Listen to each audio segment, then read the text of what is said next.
ద్వార దర్శనం జరిగే శివాలయం. సాధారణంగా వైష్ణవాలయాలలో ధనుర్మాసంలో వచ్చే వైకుంఠ ఏకాదశి నాడు ఉత్తర ద్వార దర్శనం ఉంటుంది.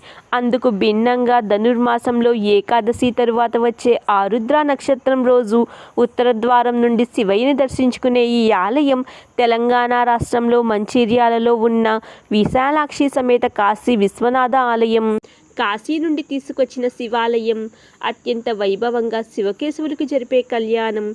ఈ ఆలయాన్ని దర్శించుకుంటే సకల శుభాలు కలుగుతాయి. స్థల పురాణం ప్రకారం మంచిర్యాలలో కొండ వెంకటయ్య అనే ఒక శివభక్తుడుండేవాడు. ఈ గ్రామంలో శివాలయం లేకపోవడంతో ఏడాదికి ఒకసారి తన కుటుంబంతో కాశీ వెళ్లి శివయ్యను దర్శించుకుంటూ ఉండేవారు. ఒకరోజు రాత్రి వెంకటయ్య కల్లో శివుడు కనిపించి ఈ గ్రామంలో శివాలయాన్ని నిర్మించమని ఆదేశించారు.